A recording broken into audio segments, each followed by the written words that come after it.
കേരളത്തിൽ അങ്ങനെ ഒരു തദ്ദേശ തെരഞ്ഞെടുപ്പ് കൂടി എത്തിയിരിക്കുന്നു. 1000-ഓളം തദ്ദേശ സ്ഥാപനങ്ങളിലേക്കാണ് ഇക്കുറി പുതുതായി 5 വർഷത്തിന് ശേഷം വീണ്ടും തെരഞ്ഞെടുപ്പ് നടക്കുക. ആരൊക്കെ ജയിക്കും, ഏതൊക്കെ മുന്നണികൾ പഞ്ചായത്തുകൾ പിടിക്കും എന്നതൊക്കെ പ്രാദേശികമായി വോട്ടർമാർ തീരുമാനിക്കേണ്ട കാര്യമാണ്. നിയമസഭാ തെരഞ്ഞെടുപ്പിനെ അപേക്ഷിച്ച് ഇക്കുറി തദ്ദേശ സ്ഥാപനങ്ങളുടെ തെരഞ്ഞെടുപ്പിൽ ഏറെ സങ്കീർണം കൂടിയാണ്. കാരണം മത്സരിക്കാൻ, വാർഡ് മെമ്പറാകാൻ, കൗൺസിലറാകാൻ നിരവധി പേരാണ് ഓരോ പാർട്ടികളിലും തിക്കിത്തിരക്കുന്നത്. എന്തായാലും ആർക്കൊക്കെ മത്സരിക്കാൻ കഴിയില്ല എന്നത് സംബന്ധിച്ച് പഞ്ചായത്തി രാജ് മുനിസിപ്പാലിറ്റി നിയമത്തിലെ വ്യവസ്ഥകൾ ക്രോഡീകരിച്ച് വ്യക്തമായ അറിയിപ്പ് നൽകിയിട്ടുണ്ട്. ഏതെങ്കിലും വ്യവസ്ഥ സംബന്ധിച്ച് സംശയമുള്ള സ്ഥാനാർത്ഥികൾ ഒരു അഭിഭാഷകന്റെ സഹായത്തോടെ അതിനൊക്കെ ഒരു വ്യക്തത വരുത്തിയ ശേഷം നാമനിർദ്ദേശ പത്രിക കൊടുത്താൽ വളരെ നന്നായിരിക്കും. അല്ലാതെ പത്രികയൊക്കെ നൽകി അത് തങ്ങളുടേതായ തെറ്റുകൊണ്ട് അത് തള്ളുകയാണെങ്കിൽ CPM-നെയോ മറ്റ് രാഷ്ട്രീയ പാർട്ടികളെ കുറ്റം പറഞ്ഞിട്ട് ഒരു കാര്യവുമില്ല. CPM-ന്റെ വോട്ട് രാജ് കൊണ്ടാണ് തങ്ങളുടെ പത്രിക തള്ളിയത് എന്നൊക്കെ പറഞ്ഞ് കുറ്റം പറഞ്ഞ് നടന്നിട്ട് ഒരു കാര്യവുമില്ല. കാരണം വളരെ വ്യക്തമായി മാനദണ്ഡങ്ങൾ വായിച്ചു നോക്കി മനസ്സിലാക്കിയിട്ട് വേണം നാമനിർദ്ദേശ പത്രിക വാർഡ് തലത്തിൽ പോലും നൽകാനായിട്ട്. ഒരു തദ്ദേശ സ്ഥാപനത്തിൽ മത്സരിക്കുന്ന ആൾ തീർച്ചയായിട്ടും ആ സ്ഥാപനത്തിലെ ഏതെങ്കിലും ഒരു വാർഡിലെ വോട്ടറായിരിക്കണം. നാമനിർദ്ദേശ പത്രിക സമർപ്പിക്കുന്ന തീയതിയിൽ അദ്ദേഹത്തിന് 21 വയസ്സ് പൂർത്തിയായിരിക്കണം. ഒരു വാർഡിലെ സ്ഥാനാർത്ഥിയെ നാമനിർദ്ദേശം ചെയ്യുന്നയാൾ അതേ വാർഡിലെ വോട്ടർ തന്നെയായിരിക്കണം. അതിനൊരു മാറ്റവുമില്ല. പട്ടികജാതി, പട്ടികവർഗ, സംവരണ വാർഡുകളിൽ മത്സരിക്കുന്നവർ അധികാരപ്പെടുത്തിയവർ നൽകുന്ന കമ്മ്യൂണിറ്റി സർട്ടിഫിക്കറ്റ് ഹാജരാക്കിയിരിക്കുന്നു.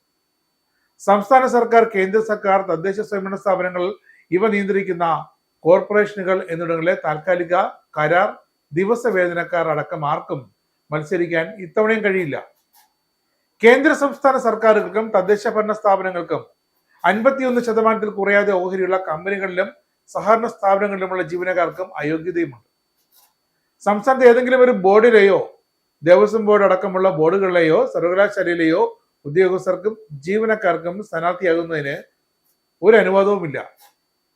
പാർട്ട് ടൈം ജീവനക്കാരും ഓണറേറിയം കൈപ്പറ്റുന്ന ജീവനക്കാരും ഒക്കെ ഇതിൽപ്പെടും.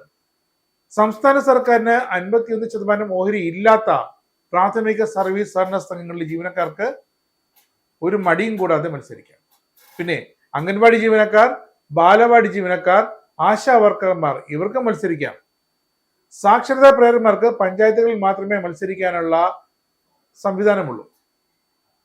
KSRTC ജീവനക്കാർ, എംപാനൽ കണ്ടക്ടർമാർ, ഇലക്ട്രിസിറ്റി ബോർഡ് എംപ്ലോയ്മെന്റ് എക്സ്ചേഞ്ചിലൂടെ 179 ദിവസത്തേക്ക് നിയമിക്കപ്പെടുന്ന താൽക്കാലിക ജീവനക്കാർ ഇവർക്ക് മത്സരിക്കാനാകില്ല.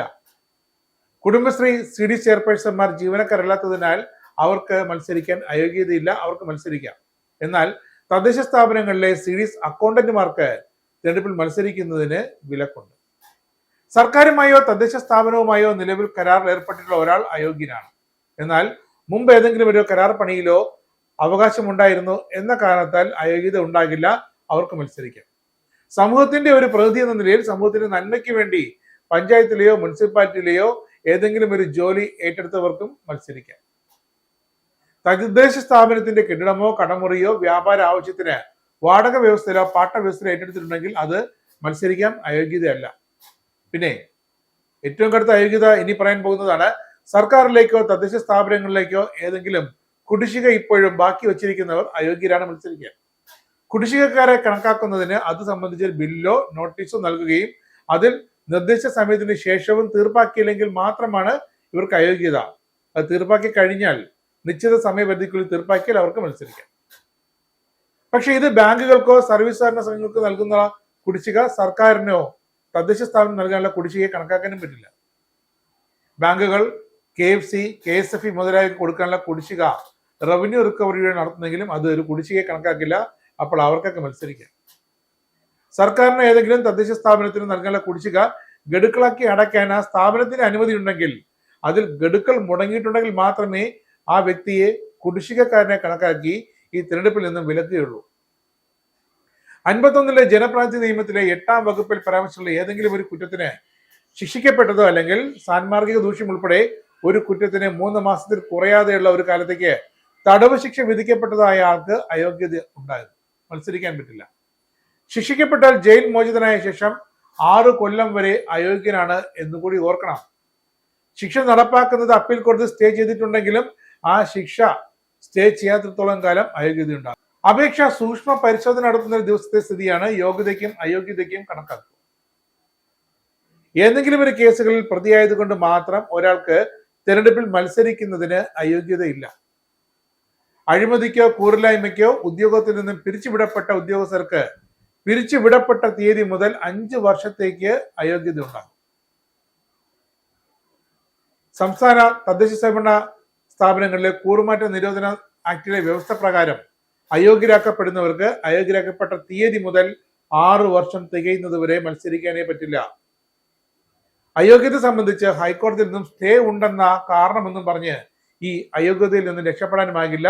സ്റ്റേ ഉത്തരവ് പരിശോധിച്ച് തീരുമാനമെടുക്കേണ്ടത് വരണാധികാരി തന്നെയാണ്. സ്വാഭാവികമായും അവർക്കും മത്സരിക്കാൻ വിലക്കുണ്ട്. സർക്കാരുമായുള്ള ഏതെങ്കിലും കരാറിലോ ലേലത്തിലോ വീഴ്ച വരുന്നതിന്റെ ഫലമായി ബ്ലാക്ക് ലിസ്റ്റിൽ പെടുത്തിയിട്ടുണ്ടെങ്കിൽ അയോഗ്യനാകും. തദ്ദേശ സ്ഥാപനത്തിന്റെ ധനമോ മറ്റു വസ്തുക്കളോ നഷ്ടപ്പെടുത്തുകയോ പാഴാക്കുകയോ ദുർവിനിയോഗം ചെയ്യുകയോ ചെയ്തിട്ടുണ്ടെന്ന് തദ്ദേശ സ്ഥാപനത്തിന് വേണ്ടിയുള്ള ഓംബുഡ്സ്മാൻ കണ്ടെത്തിയിട്ടുണ്ടെങ്കിലും അയോഗ്യനാകും. ഒരാൾ ബധിരമൂകനാണെങ്കിലും ഈ തെരഞ്ഞെടുപ്പിൽ നിന്ന് മത്സരിക്കാൻ അയോഗ്യനാണ്. അഭിഭാഷകനായി പ്രാക്ടീസ് ചെയ്യുന്ന ഒരാൾക്ക് വിലക്കുണ്ടെങ്കിൽ അയോഗ്യനാണ്. സർക്കാർ അഭിഭാഷകർക്ക് പുറമെ ബന്ധപ്പെട്ട തദ്ദേശ സ്ഥാപനത്തിന് വേണ്ടി പ്രതിഫലം പറ്റുന്ന അഭിഭാഷകനായി ജോലിയിൽ ഏർപ്പെട്ടിരിക്കുന്ന ഒരു അഭിഭാഷകനും ഇത്തരത്തിൽ സ്ഥാനാർത്ഥിയായി മത്സരിക്കാൻ സാധിക്കില്ല. തദ്ദേശ സ്വയംഭരണ സ്ഥാപനത്തിലെ തെരഞ്ഞെടുപ്പിൽ മത്സരിച്ച ശേഷം ചെലവിന്റെ വരവ് ചിലവ് കണക്കുകൾ സമർപ്പിക്കാത്ത കാരണത്താൽ അയോഗ്യരാക്കിയ വ്യക്തിക്ക് ഉത്തരവിറങ്ങിയ തീയതി മുതൽ 5 വർഷക്കാലം അയോഗ്യത ഇപ്പോഴും നിലവിലുണ്ട്. ഗ്രാമസഭയുടെയോ വാർഡ് സഭയുടെയോ യോഗം വിളിച്ചു കൂട്ടുന്നതിന് വീഴ്ച വരുത്തുകയോ അതിന്റെ ഫലമായി അംഗമായി തുടരവേ തദ്ദേശ സ്ഥാപനത്തിന്റെയോ അതിന്റെ സ്റ്റാൻഡിംഗ് കമ്മിറ്റികളുടെ യോഗത്തിൽ ഹാജരാകുകയോ ചെയ്യാത്ത കാരണമുള്ള അയോഗ്യത ഇത്തരം കമ്മിറ്റികളുടെ കാലാവധി കഴിയുന്നത് വരെ മാത്രമേ ഉണ്ടാകുള്ളൂ. അവർക്ക് ഈ പൊതുതെരഞ്ഞെടുപ്പിൽ മത്സരിക്കാൻ അയോഗ്യത ഇല്ല. ഒരാൾക്ക് തദ്ദേശ സ്ഥാപനത്തിന്റെ ഒരു വാർഡിലേക്ക് മാത്രമേ മത്സരിക്കാനാകൂ. ഒന്നിൽ കൂടുതൽ വാർഡിലേക്ക് മത്സരിച്ചാൽ എല്ലാ പത്രികകളും നിരസിച്ചിരിക്കും. എന്നാൽ ത്രിതല പഞ്ചായത്തുകളിൽ ഒന്നിലധികം തലങ്ങളിൽ ഗ്രാമ, ബ്ലോക്ക്, ജില്ലാ പഞ്ചായത്ത് തലങ്ങളിൽ ഒരാൾക്ക് മത്സരിക്കാം. പത്രികയോടൊപ്പം സമർപ്പിക്കുന്ന 2A ഫോമിലെ എല്ലാ കോളങ്ങളും പൂരിപ്പിച്ചിട്ടുണ്ടെന്ന് സ്ഥാനാർത്ഥികൾ ഉറപ്പാക്കണം. സ്ഥാനാർത്ഥിയുടെ യോഗ്യതയും അയോഗ്യതയും സംബന്ധിച്ച് ബന്ധപ്പെട്ട വരണാധികാരിമാർക്ക് അർത്ഥ നീതിന്യായ സ്വഭാവമുള്ള നടപടി സ്വീകരിക്കാൻ അധികാരമുണ്ട്. പിന്നെ പട്ടികവർഗ വിഭാഗങ്ങൾക്കൊഴികെ സംവരണം ചെയ്യാത്ത ഏത് വാർഡിലും സ്ത്രീകൾക്ക് മത്സരിക്കാം. അത് വനിതാ സംവരണ വാർഡ് മാത്രമേ ആകാവൂ എന്നില്ല. എന്നാൽ പുരുഷന്മാർക്ക് പൊതു വാർഡിലെ മത്സരിക്കാനാകൂ. സ്ത്രീകൾക്ക് പട്ടിക വിഭാഗങ്ങൾ ഒഴികെ സംവരണം ചെയ്യാത്ത ഏത് വാർഡിലും ഒരു ജനറൽ കാറ്റഗറിയിലെ സ്ഥാനാർത്ഥി എന്ന നിലയിൽ ഒരു സ്ത്രീക്ക് മത്സരിക്കാം.